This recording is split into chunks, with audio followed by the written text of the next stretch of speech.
Hey guys, today I want to talk about layering sounds to create a new bass sound, and this is going to be quite a lengthy topic because we need to make a couple of sounds, so I'm going to move a little bit fast in order to not make this tutorial very long. But basically the idea is that we're taking sort of, let's start with two different timbres. We take one synth and maybe one Foley sound, and together we're going to make a bass sound out of that, put it in a sampler, and then have something unique. So I'm going to start with just a software instrument, and let's go with Silent by Leonard Digital because I like the saw waves in there, and I'm gonna give both of the oscillators one voice. I'll both set them to a saw wave, and I will detune them a little bit. So I'm gonna tune one down, let's say minus 15 cents, something in that area, and then I'm gonna tune the other one up with a similar amount,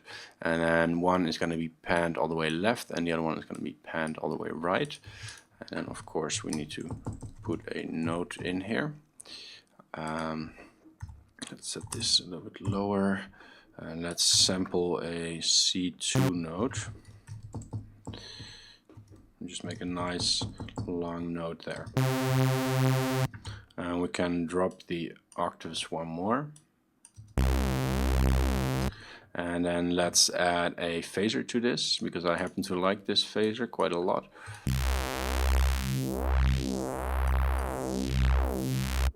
And we could already put some movement in there, some filter movement, by choosing some low pass or band pass filter and then modulating that with an LFO, for example. So we could say LFO to filter cutoff.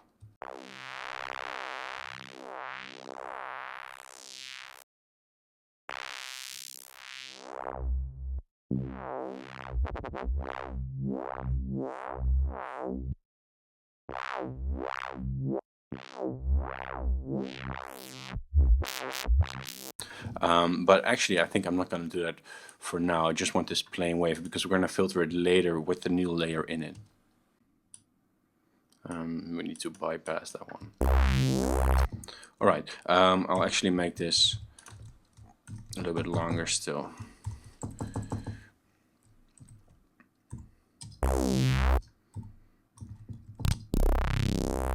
And I'm going to drop it another octave, so we're going to bounce that. That's one part of our sound. Then let's choose some sort of a Foley sample. I have some right here, I think. Let's see what we can do. So these are just recorded sounds, right? And this is to get that sort of top layer, I guess, the sort of the how would you call that? The bright frequencies, the texture. That's the word I was looking for. The sounds like this, for example.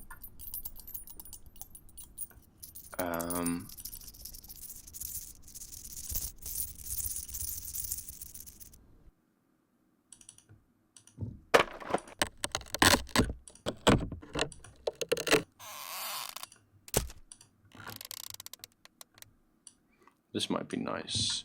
And let's choose a few.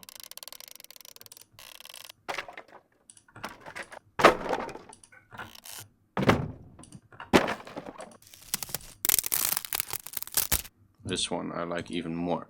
So I'm gonna load that here, and then I'm gonna bounce it. And it's just I'm just bouncing these because when I make changes, I don't want to change the original file on the disk. So here we have some bright Foley. I'm gonna put an EQ on that and high pass it. And I'm gonna lower that a couple dBs. So now together with my bass.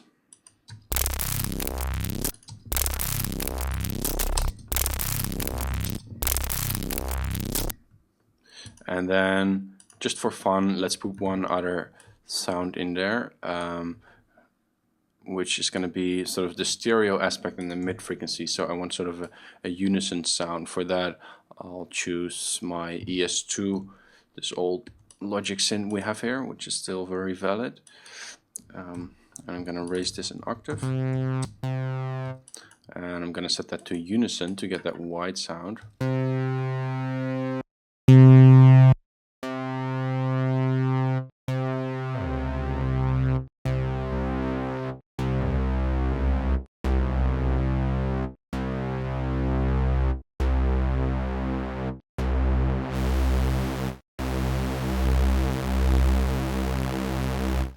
Something like that should be fine. Let's put in another octave there.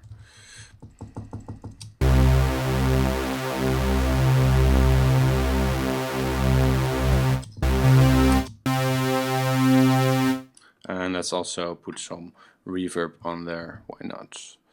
Just to make it a little bit more washy. Alright, and then we're going to bounce that as well. And now we're going to sort of see and try and come up with like some sort of filter setting. So first thing I'm going to do is I'm going to group these so that I have one process chain for all of these sounds at once. And let's put an equalizer on that just for good practice. I'm going to send this to my output. And now I can start messing around with different filters. I happen to like this volcano filter, which is not volcano, it's a Simplon actually. So I'm gonna lower this one a little bit.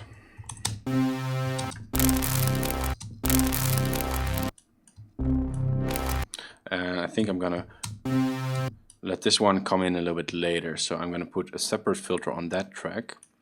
Like I said, I'm moving a little bit fast. It's gonna be this one, and then I'm gonna just automate the filter cutoff. Like that. Okay.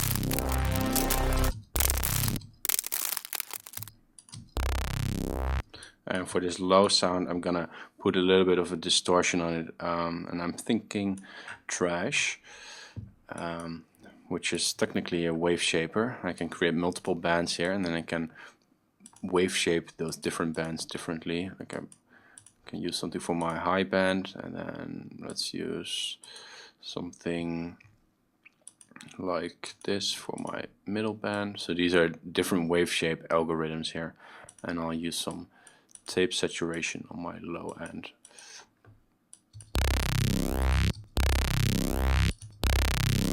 I could even put some convolution on there and also automate that.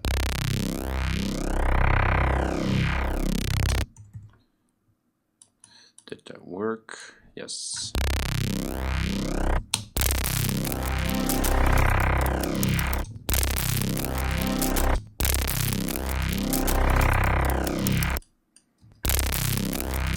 Not sure if I'm liking that unison sound in there, but we'll see. So let's send this to bus 50, which, as you can see, is my record bus.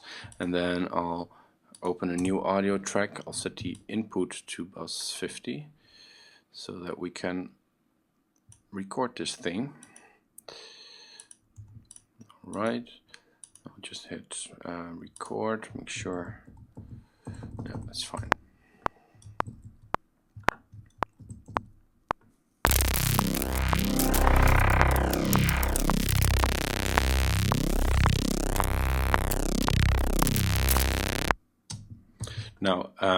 Now let's just make sure this is at a nice level. So we're gonna we can raise the gain a little bit, and we can also compress it.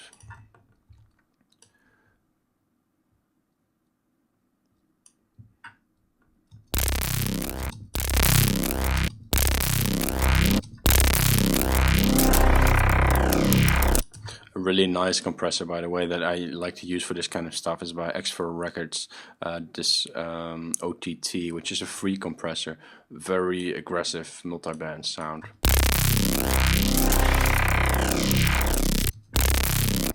and then we just make sure we're not clipping, and we're gonna export that again. Now inside Logic you have this key command which is Control E, and if you hit that, it's and you have a sample selected, it's gonna automatically put that sample inside the EXS24 sampler. So now we have this whole thing but in MIDI. So, and actually I didn't do that correctly, because it would have been better if I cut the noise off before the sample and then do that, because otherwise our sample is going to start with some I said noise but I meant silence. So now it should start right at the start, and then we'll send that to my output. And now in here we can just use the built-in filters to create some movement in this sound. Let's set up a fat filter with a little bit of resonance, something like that, and then I can I'll actually drop a gain on here to make it a little bit quieter. If we go into edit here, we can actually see the sample, and we can see that it's being put at C-2, which is the lowest note. You can just extend this here to make it go the full range, and now you can put it up an octave, for example.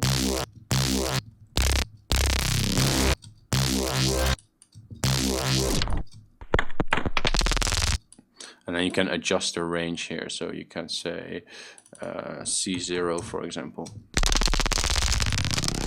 So now you can go higher and lower. So this would be the original pitch, and then this would be an octave lower, which is also pretty neat actually, and we can go higher. Now let's try to come up with a little bit of a melody here. So I'm going to put this to mono or to legato, so that we can play one voice at the same time, which is great for bass sounds. And then I'll just come up with a little melody here.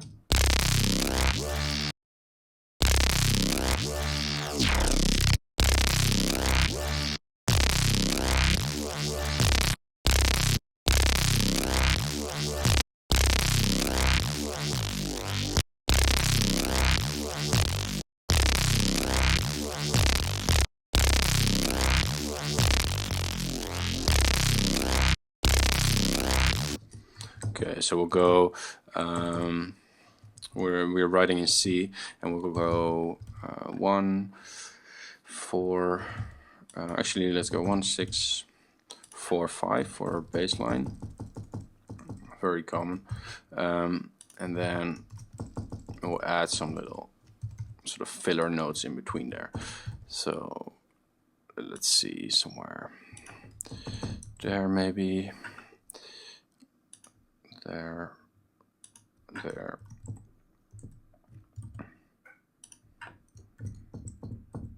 Let's see what that sounds like.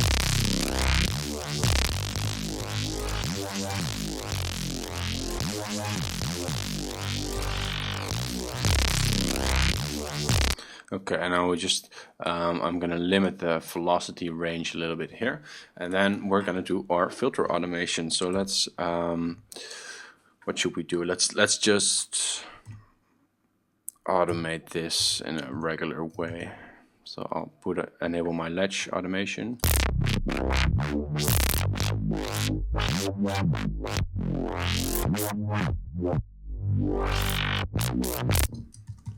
So we've got that right there. And now we can try different filter types.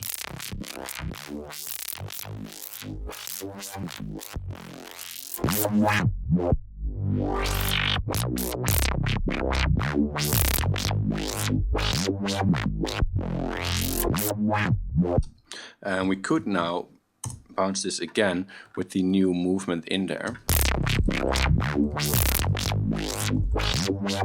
and use that in a different sampler, or like sample it again. And that sort of resampling, that's really this genre as well. That's how you get these type of sounds, the very weird, messed up sounds.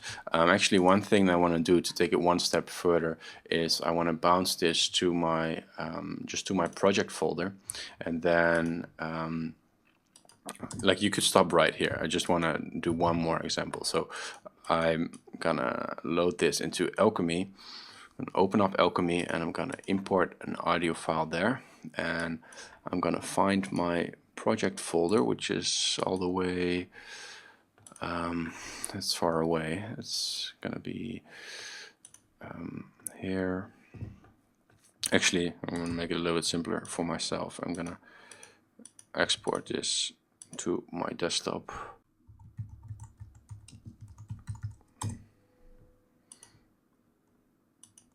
Okay, let's try that again. There it is. I'm going to import that in granular mode, and the reason I'm using Alchemy right now is that we have a lot of control over the sample playback position. So we have this knob right here, which the speed is set to 100%, which means that as soon as I have a note, such as a bass note, it's just gonna scroll through that sample, which in this case actually is a melody. But with that position control here, we can actually get more precise control. So I'll show you what I mean. If I just play this right now,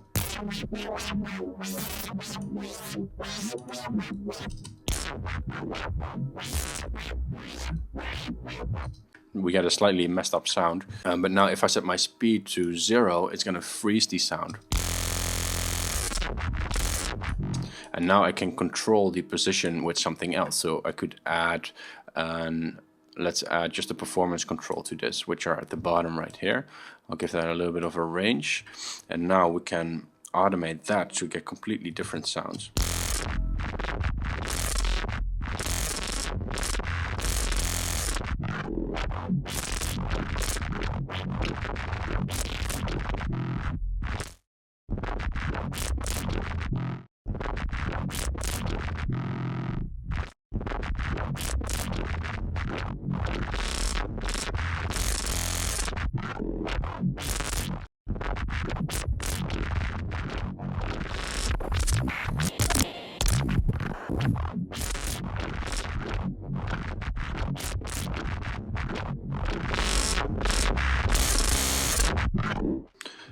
And now you could do the same thing again. So you could then again export that, make it a little bit louder, or actually maybe a lot louder, and then we can use that same compressor again. This can make it really bright as well, which is sort of nice.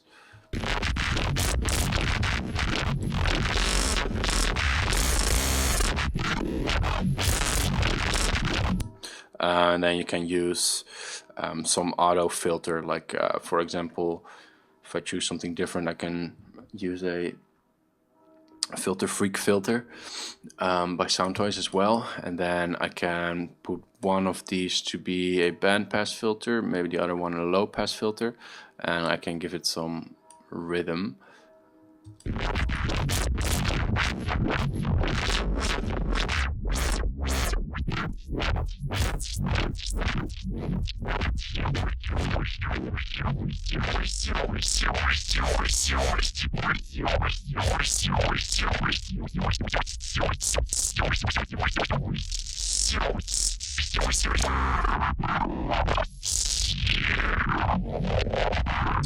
Okay, so I happen to really like this one.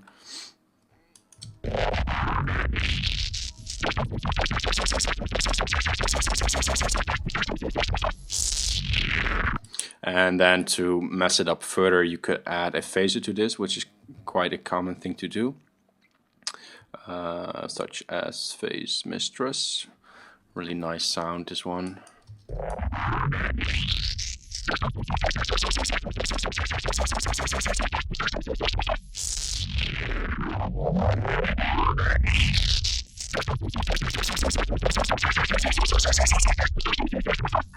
Or you could try Native Instruments, sort of recently new phaser, which I like as well.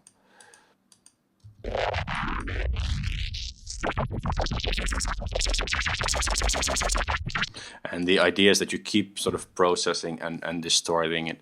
I could add a little bit of a small room to this.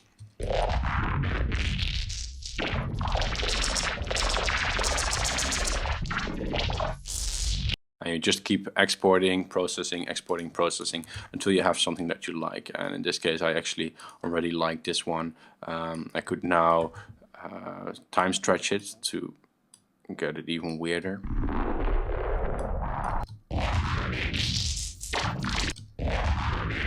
I could use some different modes like monophonic and stretch it really, really long. Or I could use something like polyphony.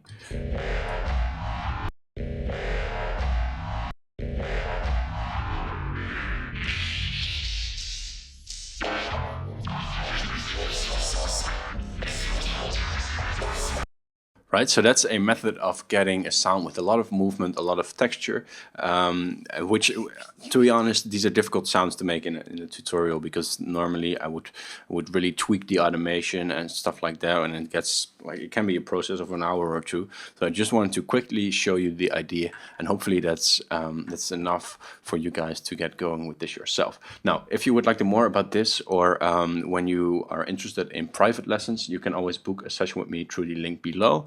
And until that, I'll see you guys in a new video. If you're an aspiring music producer looking for that breakthrough moment to evolve your sound, check out our online mentorship network at Pyramind.com.